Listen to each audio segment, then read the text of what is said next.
What's up, everybody? Welcome to Target Focus Life. My name's Steve, and today we're taking a look at the Weatherby 18i inertia-driven shotgun. So if you're ready for a detailed and in-depth review, you've come to the right spot. Let's go!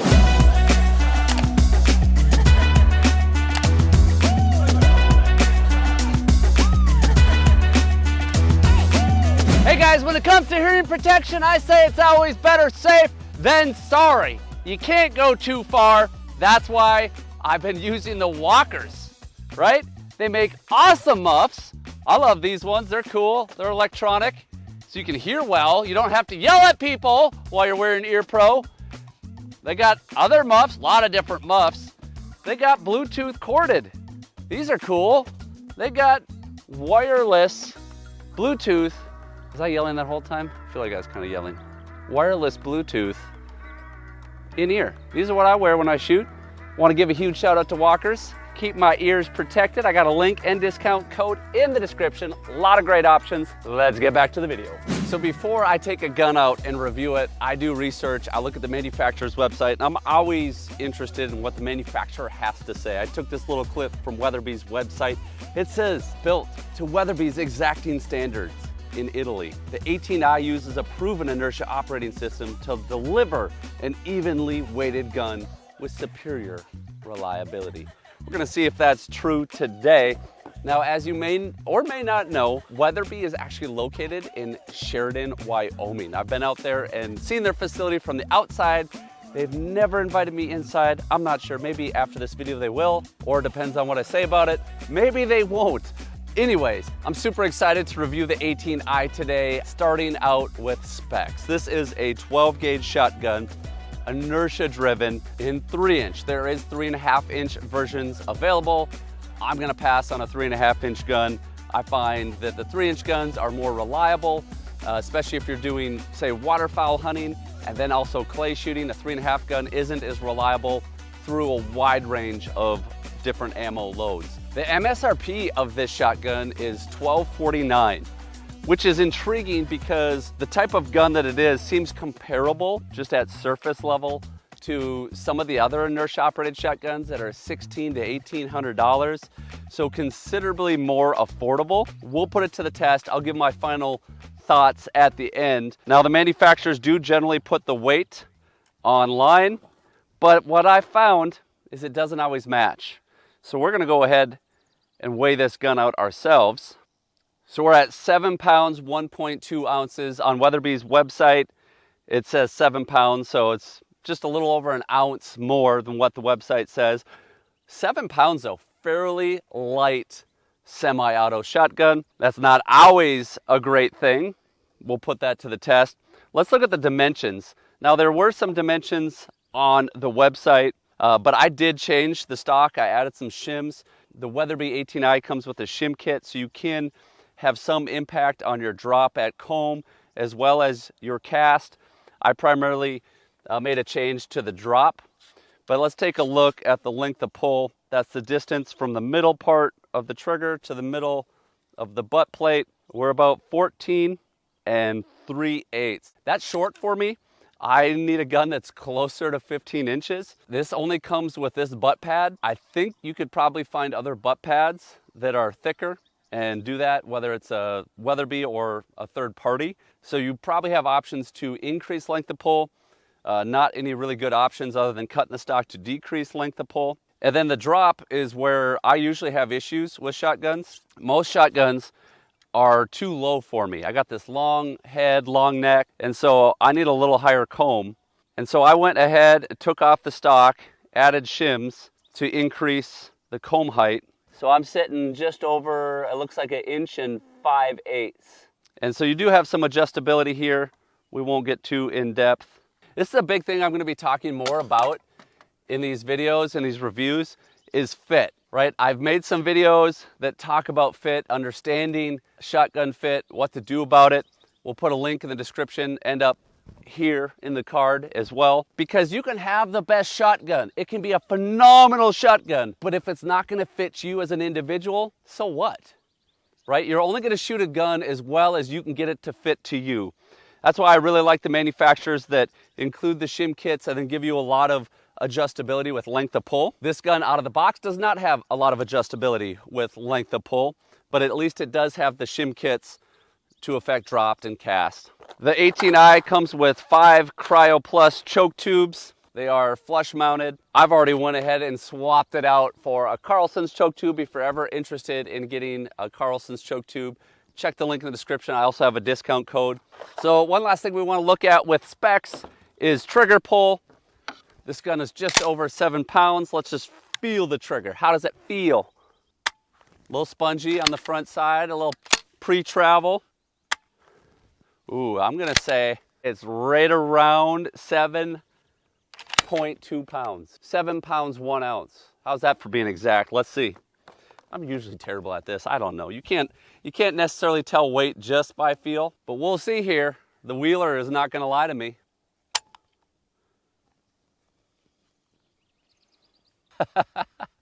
5 pounds, 14.7 ounces. How could that be? Like, that doesn't make sense. We'll enter it. 5 pounds, 13 ounces. 5 pounds, 12 ounces. So we come up with an average of 5 pounds, 13 ounces. What I find so interesting about that is it felt a little heavier on the pull. This gun's 7 pounds, so if I just let the weight of the gun come down on my finger, like it hasn't broke yet. Now finger placement can play a role in that, but it seems heavier than what it's actually pulling on the scale. 5 pounds, 13 ounces, like I'm pretty happy with that on this type of shotgun, but it doesn't feel amazing in my opinion. We'll see when, at the end of the video, when we do the speed shooting, it'll all come together. I'll give you all my feedback on trigger, on pointability, on all that, so we won't spend any more time talking about trigger. Let's move on to ergonomics. This is the look, the feel, the function. Now, the first thing I really think about when I grab this gun, the forend makes me think of another Italian gun that starts with a B. Like, that's what the forend feels like to me. I like it. I like the grooves right in here. The texture is minimal. I mean, enough if your hands aren't super dry. The grip is kind of a medium grip. I like the grip angle. Like, I can get pretty much full contact, get my finger on the trigger at a decent enough angle. I look at the stock here, and they have like a comb pad. It's rubber. It's not real soft. It's just rubber, which over time, I don't know if I'd love if I was shooting high volumes, because that sticks to your face. Looking at the butt pad, first thing is just, I'm feeling it.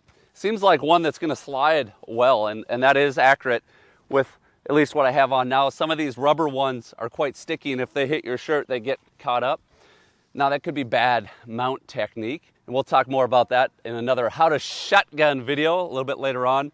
As far as recoil though, it doesn't seem like it's gonna absorb a lot. I might actually throw a Falcon Strike. I think Falcon Strike is pretty much a good option on almost any gun, but I'll give you my thoughts when we look at recoil and reliability. It's got a cross bolt safety on the backside of the trigger group. It's rather small, like you kind of have to come up from the bottom side to get it. If you push straight in, your hand hits the receiver. It's kind of tucked up in there. I don't know that I love that. The bolt release is just kind of your standard circular bolt release. Presses fairly easy. Bolt handle, very standard. Nothing different about that, nothing oversized on this. Looking at the loading area, it's not beveled out or cut here at all. Right here it is shaved up, but what I'm saying is these edges here are sharp, and generally when loading you're gonna notice that and feel that. And I think if I loaded this enough, it's not terrible, but I don't love that. I do love when manufacturers take the extra attention to detail and kind of bevel out those corners at least so they're not sharp edges. There's just one front bead. It is a fiber optic. I could do without that. As y'all know if you watch my videos, no mid bead, which is pretty common on a field gun. This is going to be more of your hunting application type gun. Not necessarily a strong clay gun, but definitely could cross over and shoot some clays with it, no problem. The rib is flat with the receiver. That works really well for some people. I do personally prefer a stepped up rib. This is a vented rib as well. And it looks like it's cut here on the top of the receiver that you could add optics as well. So that's kind of a cool detail. added bonus. If you want to add an optic, go out and crack some turkeys in the face. It's always fun. Cerakoted receiver. I do like that. It's got the Cerakoted receiver, Cerakoted barrel, camo furniture. It's a sharp looking gun. I'm looking here at the trigger guard, not oversized. It's adequate, just not oversized. Enough talking. Let's shoot. Let's go. Load it up. Gonna take a look here at recoil and reliability. I want to see how well this gun handles these light target loads. I'm shooting the Federal Top Gun 1 1/8 ounce. So let's just shoot one up. Recoil primarily straight back into my face. Let's actually shoot a clay. Let's shoot one off the machine. Didn't hit the clay, but you know, I'm just trying to check out recoil here. I feel a little bit in my face. I'm gonna turn this way for you a little bit. Primarily back, a little up into my face. Part of that can be determined by pitch of the butt pad. Is no way to really change that on this gun. But I am shooting light target loads. One more time. Let me just throw a quick triple. Handles pretty decently. Let's get a little heavier. Let's say we were gonna go chase some pheasants on the prairie. Here's an 1.25 ounce Federal Prairie Storm, traveling at 1,500 feet per second. So this is gonna have some pop. Rooster! Oh my gosh. I felt that in the face. Let's try that one more time. I wanna hit the clay. I don't like how that was coming into my face. I'm gonna be honest. Let's put the Prairie Storm away. I felt a lot coming into my face there. Definitely would go for the Falcon Strike now. I've had guns that have jumped into my face, and while the Falcon Strike doesn't 100% take that away, it does alleviate some of it. I've been rather impressed. Now we're going to the Federal Black Cloud, 1,450 feet per second. I'm on them now, getting this Weatherby figured out. Ah, those hurt, ladies and gentlemen. Those hurt. Now, I have seen some comments online recently that I'm just a wimp and that I need to get in the gym and work out a little bit. Did you see that comment, Jordan? I thought it was quite hilarious. I do work out, by the way. All right, pretty fit, not the biggest muscular guy, and I do shoot a lot of ammo. So relatively speaking, I can compare these things from my own experience and with my own opinion. So recoil wise, target loads, really no issues. Very, very comfortable gun to shoot. And sometimes guns are not all that comfortable even with target loads. But when I jumped up to the Pheasant and the Black Cloud, man. Now, I know you're not gonna be shooting 100 rounds of Black Cloud in a day. If you are, it's a dang good day of hunting, bad day of shooting, probably. If I was gonna shoot this gun consistently, I would put a Falcon Strike on, see what that does. That's gonna help, but a lot of recoil. Okay, but reliability. Is it reliable? We shall see. So we know it's gonna shoot from the shoulder. No problems there, as anticipated. Let's try just a few shots from the hip here. It's hard to shoot fast with that trigger, just with that sponge on the front side. Over the head. Doesn't really love over the head. Not overly surprising. Inertia guns are not the best at shooting over the head, but I can say there is one inertia gun that I have found that shoots pretty darn well and reliably over the head. Let's try it again. Yeah, does not like over the head. I know what you're thinking, Steve. I don't shoot over the head. I just shoot normal. Probably fine then, okay? And it shoots from the hip. Man, it's hard for me to get a rhythm on that trigger. Reliability, I think it's right in there with your inertia shotguns. I don't think it's necessarily gonna be the most reliable inertia shotgun, but I would say it's gonna be adequate and average. We'll take further look at that later. But we're gonna move on. In fact, let's break down this 18i and take a quick look what we're working with. Gun is unloaded. One thing I do love about inertia is they are simple. Forearm and barrel can come off together, and that is hot. Bolt handle comes out easily enough. The bolt, simple. And all we're left with is one pin to pop out. Trigger group is out. There we are. This gun's broke down. Man, you gotta love that about inertia guns. Super simple, less pieces to clean. They generally operate cleaner than gas guns. I just cleaned this one yesterday. I'm just taking a look inside. Yeah, still really clean. This looks like your inertia bolt. I mean, that you're gonna see in other guns like a Benelli. Looks a lot like a Benelli bolt. I'm sure there's a slight difference. I don't know what it is, but I'm sure they have to have a slight difference. So the bolt's solid. I have no real issues with construction. Let's slap this gun back together. I do gotta say, when it comes to the controls, I wish the bolt handle was a little bit bigger. I wish the bolt release was a little bit bigger. I wish the safety was a little bit easier to reach. Don't necessarily love the controls. I know we're not talking about ergonomics right now, but I didn't really stress that enough, in my opinion. Get the trigger group back in there. I mean, just look how fast you can strip this gun down, put it back together. Love, love, love it. We're back up and running. Is it time to shoot more? So here we go. It's time to go fast. Why do we go fast? We get questions about this all the time. Because it puts me on the clock. I have to see, respond, and I'm rushing against the clock. So I'm gonna notice every little detail differently when I rush. When you got all sorts of time and there's the bird and you can mount up, get your head situated, move, very easy. But I'm gonna notice trigger pull. I'm gonna notice recoil when I have to shoot 3 shots repeatedly. I'm gonna notice pointability. I'm gonna notice muzzle jump. I'm gonna notice the ergonomics. I'm gonna notice just about every element of this gun when I'm on the clock. But enough talking. Let's see how fast this 18i will go. Ooh, baby. Mismounted and everything. It is short for me, so I'm gonna mismount periodically. 148. But my splits, I had a 2.0 and a 2.2. That's pretty slow. I cheated, didn't I?